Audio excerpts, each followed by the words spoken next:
항구적으로, 네, 지속될 지속적으로 때, 고통의 근원이 예. 옆에 있을 때, 지속이 될 때 그렇죠. 얘기인가요? 그때는 그 고통이 이제 마음으로 올 텐데, 네, 이때는 알아채기를 하면 이제 고통이 완화될 텐데, 네, 근데 고통의 근원이 계속 예컨대 있기 때문에 계속 알아채기를 한다면, 예, 그건 어떻게 보면 시지프스 노동 비슷하게 네. 계속 예컨대 해야 할 그런 일이 아닌가 싶어서. 그러니까 이제 고통이 계속 지속이 되면은, 이제 고통이 지속이 되고, 예. 알아차리기를 하면은, 예, 그리고 그게 계속 쌓일 텐데 어떻게 하냐? 그렇죠. 그러니까 그 지나간 근데 과거의 사건 같은 경우는 알아차기를 통해서 근데 그건 어차피 이미지니까 네, 마음이니까 네, 그걸 근데 씻을 수가 있는데 네, 반복적으로 계속 동일한 근데 고통의 원천이 지속된다면 네, 물론 계속 알아차기를 해야 될 텐데 네. 그건 일종의 이 시지프스적인 그런 고통이 아닐까라는 생각이 들어가지고. 네. 일단 일반적으로는 그렇게 되어지기도 하고 그렇게 쌓여서 고통에 휘말리기도 하죠. 이제 그럴 때 이제 어떻게 할 거냐 이제 그리고 그것이 어떻게 되는가 뭐 이런 질문이잖아요. 일단 이 부분에 대해서는 이제 몇 가지 측면에서 우리가 알고 이것을 이제 훈련을 해야 되는데요. 이 일반적인 관점과 이제 수행의 관점에서 이제 나누어서 이걸 이해해야 되는 부분들이 있습니다. 일단 일반적인 관점이라 그러면 수행을 안 하는 경우 있죠. 그럴 때는 그 고통이 지속되는 일종의 폭력적인 상황이 계속될 때는 그 상황에서 분리시키는 게 좋습니다. 다른 말로 하면 벗어나는 게 일단 그 개인한테는 고통을 당하는 사람한테는 선택의 여지가 없으면 어떻습니까? 질병 같은 경우에는 선택의 여지가 없지 않습니까? 그러니까 이제 그러니까 다양한 경우인데 고통이 외부적 고통이 있고 내적 고통이 있어요. 그러니까 외부적 고통일 경우에는 일단 이제 그 외부적인 고통이 발생하는 그 조건에서 벗어나거나 이제 피하는 방법이 하나가 있죠. 그 다음에 이제 내적인 고통이 있죠. 내적인 고통 중에는 육체적인 고통이 있고 심리적인 고통이 있죠. 육체적 고통 중에는 예를 들면 뭐 암이 발생을 해서 몸이 계속 아플 수도 있고 동시에 정신적으로 계속 힘들 수도 있고요. 그 다음에 또 하나는 이제 조현병 같은 경우 있죠. 분노를 멈추려 하더라도 멈춰지는 게 아니고 또 계속 이제 올라오는 거죠. 올라오고 그것을 경험하는 순간 또 마음이 달라붙어서 확대 재생산되기도 하고 그래서 고통이 지속되는 경우 이제 이런 경우 있죠. 예, 이럴 때 현실적으로는 우리가 전문가의 조언을 받아서 뭐 의사의 도움을 받을 수밖에 없고 그렇게 받고 있는 중이죠. 그래서 이제 사회적으로는 그런 이제 도움을 받을 수밖에 없는데 이제 그러면 그럴 경우에 따라서는 좋은 의사를 만나면은 그게 멈춰지는 경험도 할 수도 있죠. 예를 들면 암이 제거된다 그러면 암으로부터 고통은 뭐 일단 벗어날 수가 있으니까. 그리고 정신적인 고통도 정신과 의사 좋은 분을 잘 만나면은 그런 부분을 도움을 잘 받아가지고 벗어나는 경우도 없잖아 있기도 합니다. 뭐 그런 케이스가 있으니까 그러면 도움을 받아야죠. 그러나 이제 일반적인 경우이고요. 그 다음에 수행의 경우에도 힘이 약할 때는 그런 도움을 받아야죠. 저는 필요한 부분을 받아야 된다고 보는 입장입니다. 그런데 그렇지 않고 정말 수행의 힘이 생길 경우 이제 이미 이 부분에 대해서는 일단 그것이 이제 외적인 것이냐 내적인 것이냐 이건 이제 구분해서 우리가 훈련할 필요가 있는데, 외적인 경우에는 이제 두 가지 케이스가 있을 수 있죠. 하나는 잠시 거기에서 피할 수 있는 경우, 벗어날 수 있는 경우가 있고 벗어날 수 없는 경우도 있죠. 예를 들면은 자식이 고통을 겪는데 이제 그 엄마인 경우, 엄마의 경우에는 정말 자식을 버릴 수 없는 경우가 있어요. 예를 들면은 자식이 조현병이에요. 그리고 뭐 자식이 이제 근경화증 같은 병을 앓는다든지, 자식이 끊임없이 이제 정신적 고통을 받을 때, 그럼 같은 가족이기 때문에 정말 뭐 그 상황에서 피할 수가 없잖아요. 뭐 포기해버리고 도망가는 경우도 뭐 있을 수는 있겠지만, 일반적으로 엄마이고 아버지라 그러면, 가족이라 그러면 우리가 그 상황에서 벗어나기는 어려운 경우가 있죠. 또 이제 어떤 경우도 있냐면, 이제 뭐 우리나라 케이스 같은 경우는 지금도 있을 수는 있겠지만, 옛날에 티베 수행자들 같은 경우는 자기 여사와 관계없이 중국 감옥에 갇혀서 계속 고문당한 경우가 있거든요. 우리나라도 고문당한 케이스가 있어요.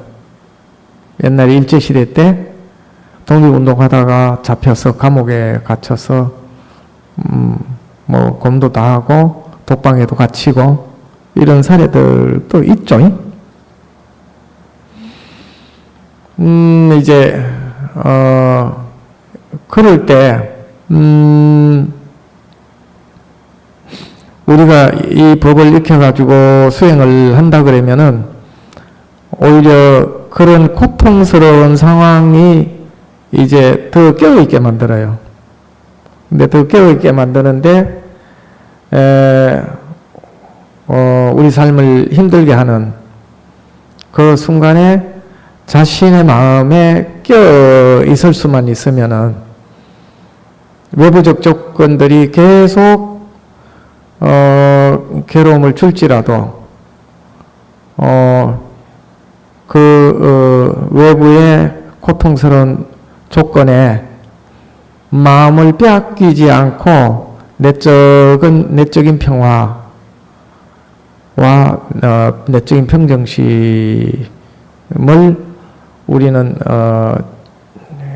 실현할 수가 있습니다. 알아차리기를 계속 한다면. 실제로 그랬던 사례들이 굉장히 많습니다. 이제 그럴 때 유의해야 되는 것은 외부에서 자극이 올 때 마음을 외부에 두지 않는 거죠. 외부에. 고문이 올 때 고문하는 사람한테 마음을 두지 않고 누군가가 계속 공격을 하고 있을 때 그것을 뭐 누군가 비난을 계속 한다면은, 비난이 올 때 그럴 때도 계속 상대가 이제 이쪽을 향해서 욕을 한다든지 때릴 때, 그럴 때도 계속 뭘 유지하냐면 주의를 상대한테 두지 않고 자기한테 두는 겁니다. 어떻게 두냐면은, 우린 보통 누군가가 때리면 저 사람이 날 때린다 이렇게 생각하고 내가 저 사람한테 맞고 있다 이렇게 생각하거든요. 그럼 그 자체가 괴로움이 되고 고통이 되는 거죠. 근데 그럴 때 저 사람이 날 때린다, 내가 맞고 있다 이 생각을 일으키지 않고 오직 어디에 집중하냐면 자기 자신에 집중을 하는 겁니다. 그러면 자기 자신에게 집중하면은 외부 조건에 대해서 마음을 일으키거나 일어나지 않게 할 수 있죠. 그런데 이런 건 있어요. 사람에 따라서 이제 매 맞는 게 그전부터 비난받는 게 그전부터 매 맞고 비난받아가지고 속에 상처가 있는 사람은 자기한테 주의를 기울이려고 하더라도 이건 쉽지는 않아요. 그런 문제는 외부의 자극이 오면은 자기가 어느 순간 일어나 버릴 테니까. 누가 욕을 하는 순간 이 안에서 일어나 버리고 반응이 일어날 테니까. 누가 날 때리려고 그러면 이미 공포가 일어날 거니까. 그럴 땐 물론 쉽지는 않습니다. 그래도 이제 그럴 때 그 상황을 받아들이고 마음을 열어놓고 오히려 수용해버리면은 고통이 그만큼 줄어듭니다. 실제로 그랬던 사례가 있어요.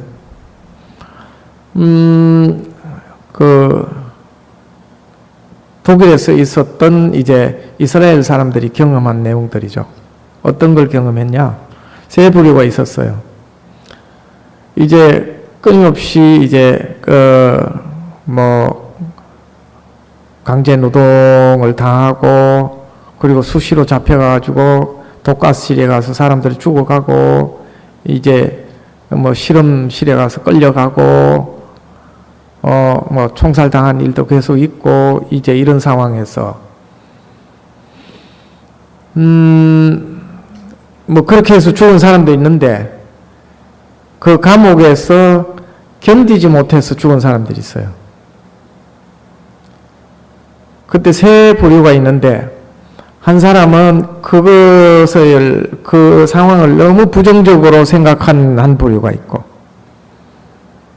그 다음에 한 부류는 언젠가는 이것이 끝날 거라는 희망을 갖고 생활했던 사람이 있고 또 한 부류는 그 상황을 그대로 인정하고 받아들인 한 부류가 있어요. 이 세 부류가 있어요. 근데 이 세 부류 중에 끝까지 살아남은 부류들이 있어요. 어떤 사람일까요? 희망을 가졌던 사람. 예. 그냥 그 상황을 받아들이고 거기에 자기를 맡겼던 사람.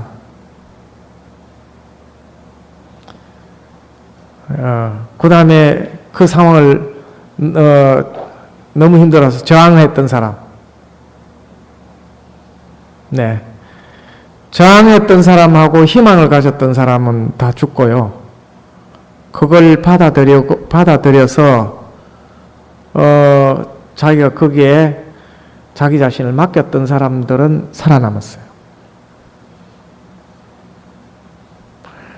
그래서 고통스러운 상황을 받아들이고 수용하는 관점을 가지면은 우리 마음이 경직되는 게 아니고 이완됩니다. 마음이 이완되고 유연해져요. 이걸 다른 말로 하면 관용이라고 그래요. 마음을 열고 어떤 상황도 받아들이는 태도가 되어버리면 그래서 우리 마음이 관용의 태도, 마음이 열린 마음이 되어버리면 고통을 감내하는 힘이 생긴다는 거예요. 일단 1차적으로. 그렇게 해서 독일의 아우슈비츠에서 살아남았던 사람들이 바로 유연했던 사람들이 끝까지 살아남았다.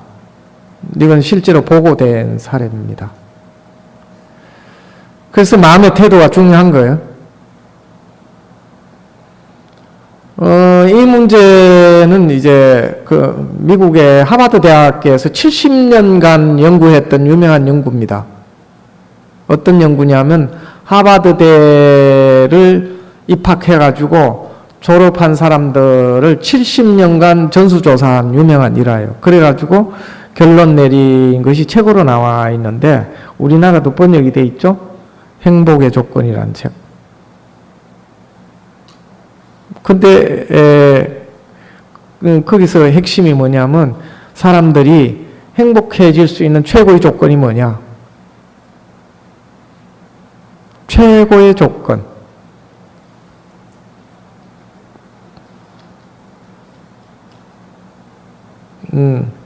이제 그 중에서 1, 2, 3위가 있어요. 1, 2, 3위가 있는데 하나가 뭐냐면 사랑이고 하나는 경제적 조건이고 하나는 삶에 대한 태도예요.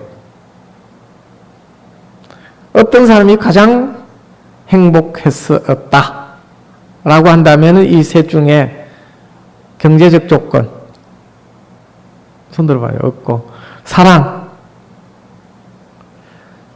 삶에 대한 태도, 네, 삶에 대한 태도가 그 사람의 삶에서 어떤 조건에서도 가장 행복하게 했던 조건들이다. 그러니까 이제 우리가 이제 이 명상을 하는 거는 우리에게 주어지는 삶에 대해서 유연한 마음의 태도를 갖도록 훈련하는 관점이 하나 있고 그 다음 또 하나는 마음의 본질이 뭔지를 관찰해서 그것을 깨닫고 이 마음을 잘 컨트롤하는 이런 관점이 또 하나 있어요.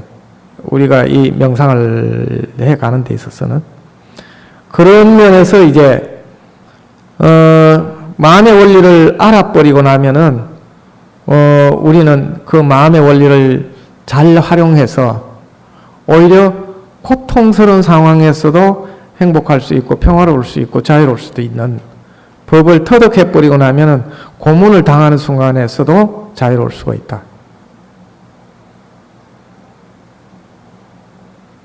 그래서 이제 티베트 수행자들 중에는 고문당하는 과정에서 깨달아버리는 분이 있어요. 그래서 우리 마음으로부터 자유로워져 본 분들이 있는 거예요. 그리고 고문을 당하는 순간에도 자기를 고문하는 사람에 대해서 어떤 마음을 잃지 않나 버리냐면 사랑과 자비를 잃지 않는 거예요. 그러면 물론 이제 고문당하는 순간 아프겠죠. 힘들고. 그 물리적인 현상이니까. 그렇지만 그 순간은 일시적으로는 아프지만은 마음의 상태는 괴롭지 않다는 거예요. 상대한테 정오도 안 일어나고 분노도 안 일어난다면. 근데 이 마음의 원리를 알면 그것을 훈련하는 게 가능해져 버려요.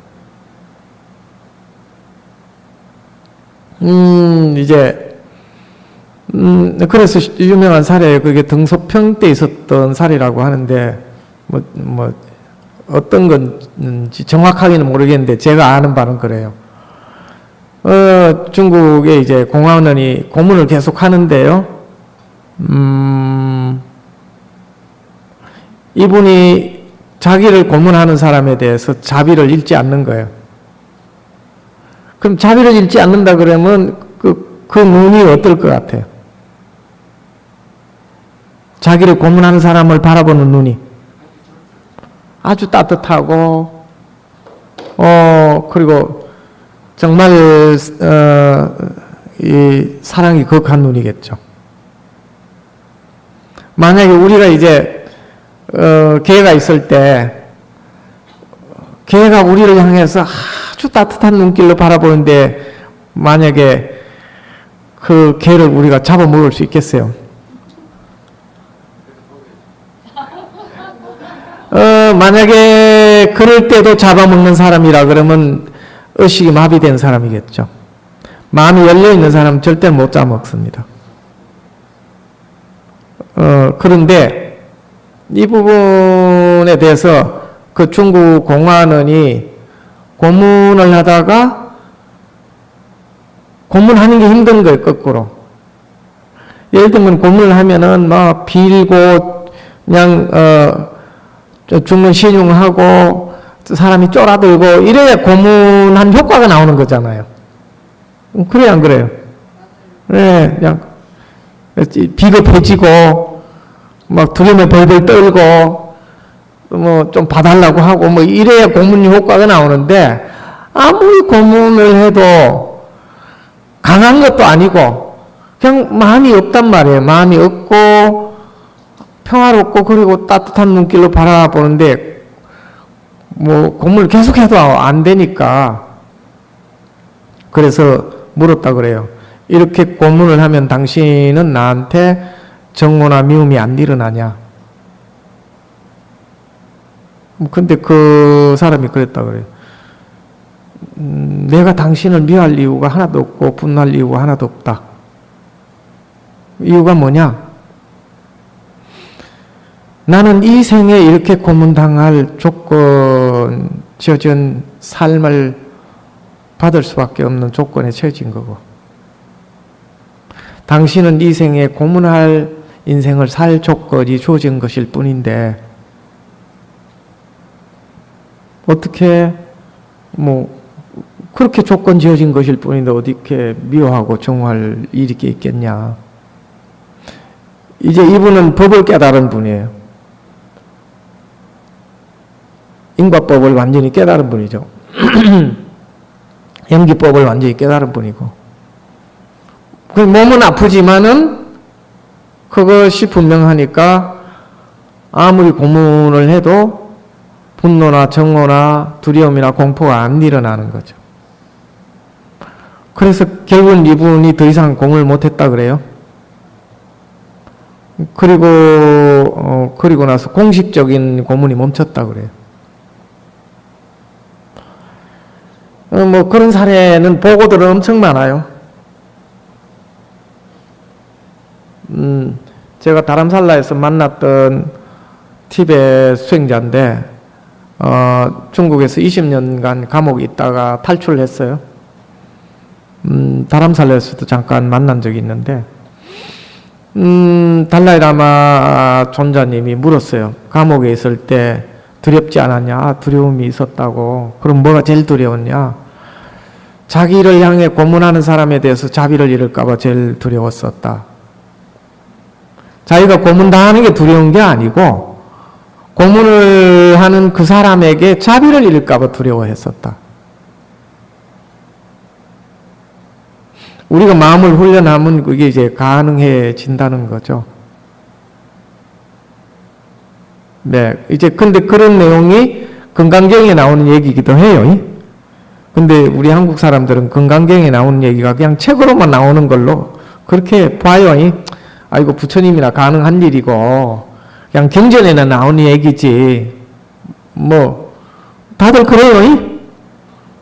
부처가 되면 가능한 일이지 우리가 어떻게 그게 가능하냐 이제 그랬는데 그 티베트 수행자들 중에 그런 사람들이 진짜 많았거든요. 그분들도 가능한데 뭐 여기 앉아있는 우리도 불가능하라는 법이 어디 있어요. 연습을 계속 해가면 가능한 거지. 이 마음을 알아차리고 마음을 통찰해서 마음의 원리와 법칙을 알고 이 법을 깨달아 버리면 그건 누구든지 가능한 법이기 때문에 우리가 훈련하는 거죠.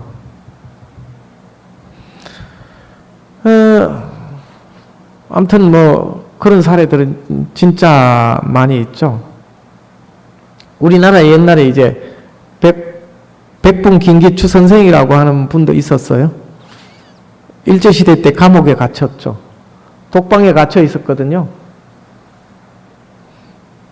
독방에 갇혀 있었는데 뭐 그 당시에는 고문도 심했고 이제 독립운동 했던 사람이라 그러면 독방에 갇히는데 독방은 어떤 곳이냐면 이제 빛도 안 들어오는 곳이거든요. 그리고 뭐만 들어오냐? 이제 깜깜한데 이제 한 번씩 밥그릇만 들어오는 곳. 그런데 이제 그런 조건이 딱 되니까 그분이 그랬다 그래요.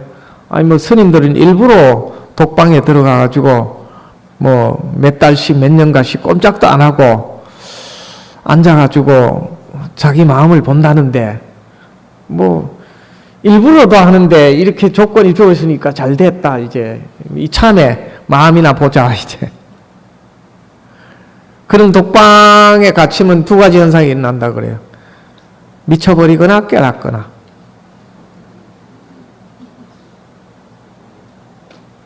근데 이분이 앉아가지고 자기 마음을 보기 시작했어요. 보는데 어느 순간 마음이 다 사라지더니 세상이 계속 보여. 아, 이건 환영이야 하고 또 지우고. 또 앉아서 보는데 또 마음이 싹 사라지고 세상이 다 보여. 아, 이건 환영이야. 근데, 그리고, 아니, 환영이라고 자꾸 지워도 자꾸 보여. 그래서, 아, 이 세상이 어떻게 되지 하고 보는데 어떤 게 다 보이냐면 일본이 망하는 것까지 보여. 이분 눈에. 어떤 식으로 일본이 망하는 것까지 보여요.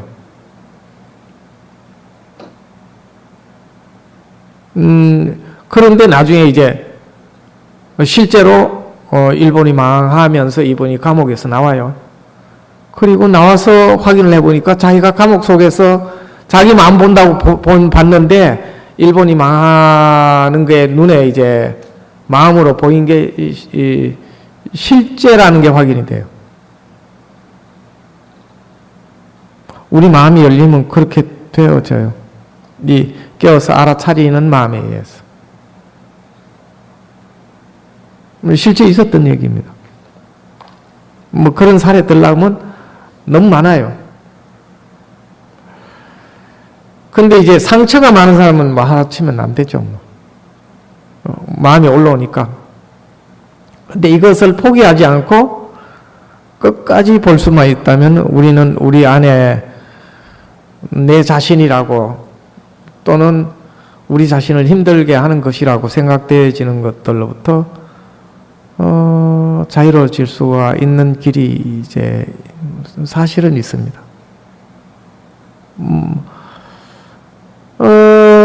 그렇게 해서 병으로부터 자유로운 분도 있어요.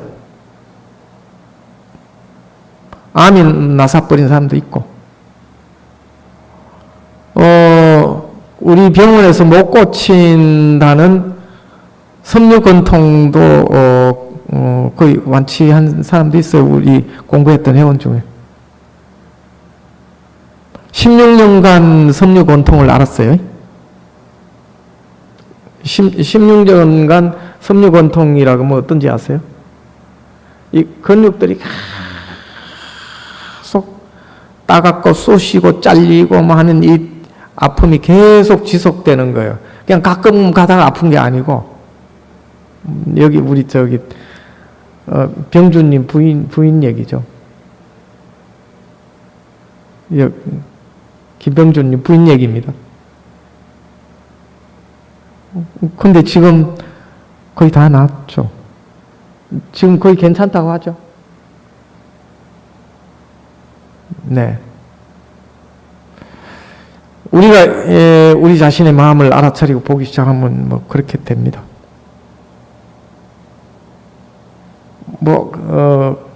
그냥 알아차리는데 불안이 더 증폭된다 하는 건 우리 안에 있던 게 올라오기 때문에 그렇습니다. 쌓여있던 게 올라오기 때문에. 근데 어느 시점 되면 그게 올라오던 게 사라지는 것을 만나게 됩니다. 이제 그때까지 이제 끝까지 보는 힘이 참 보는 게 쉽지 않죠. 예. 그게 이제 중간에 포기하게 될 가능성이 있죠. 너무 힘드니까. 그러나 포기하지 않으면 그게 가능하다. 근데 포기하지 않는 사람은 어떤 사람이냐? 법에 대한 믿음이 있는 분. 수행에 대한 믿음이 있는 분은 포기하지 않고 끝까지 가죠. 그게 또 가능하기도 합니다. 근데 가능하지 않는 사람도 많죠. 그래도 도움은 됩니다. 연습한 만큼 도움이 돼요. 자기 안에 작용하는 이 고통을 알아차리고 바라본 만큼 도움이 됩니다. 자, 그 정도 하는데 시간이 많이 됐네.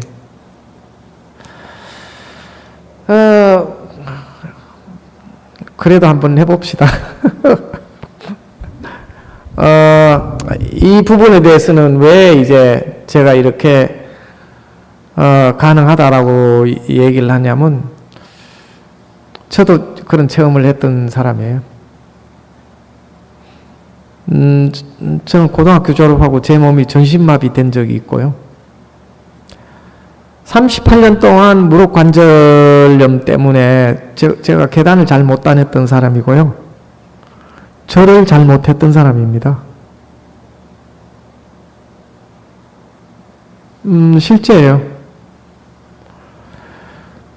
근데 그게 이제 마음이 만든 긴장이고, 그 긴장이 근육을 뭉치게 해서 아프게 했다는 것을 명상을 통해서 사실 알게 된 원리를 여러분들하고 나누는 겁니다. 지금 여러분하고 나누는 이 명상의 방법들이.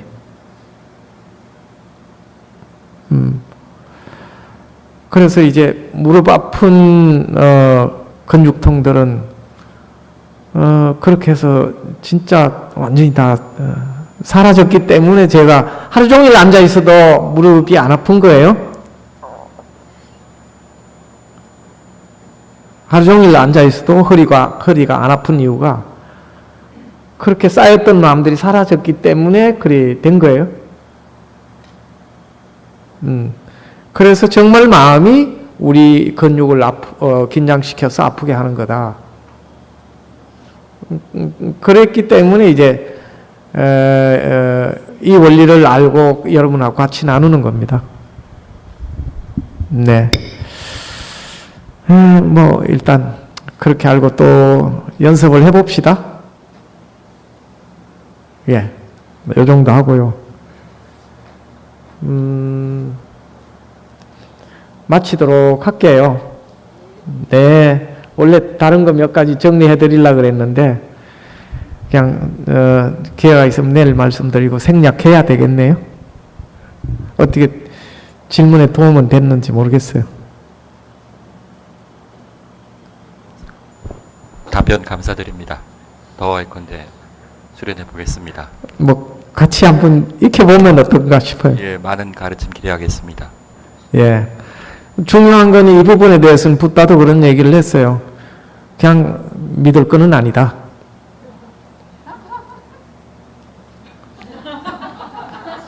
그냥 믿지 마라 이제. 자신이 스스로 그것을 체험해서 증명해 보는 것이 그것이 가장 올바른 길이다. 이건 사실 과학적 태도예요. 그래서 심지어 뭐라고 했냐면 경전에 있다고 했어. 유명한 사람이 말한다고 했어. 세상이 그렇다고 말한다고 했어. 그냥 믿지 마라. 그것은 올바른 태도가 아니다. 스스로가 확인하고 검증해라. 사실 이 방법이 가장 실제적인 방법이죠. 그렇죠? 근데 또 해보지도 않고 거부할 필요는 또 없는 거잖아요.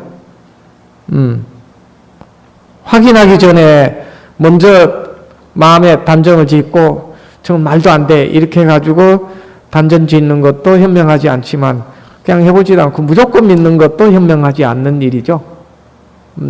그렇다면 현명한 일이라 그러면 정말 그런지 이제 확인해 보는 거죠. 네. 그것이 이제 사실은 가장 실제적인 우리가 삶을 대하는 태도니까요. 명상도 마찬가지입니다. 예. 우리가 그러기 위해서 이렇게 앉아 있는 거 아니겠어요? 실제로 연습해 보는 거고요. 네. 자, 마칠게요. 네. 내일 뵐게요.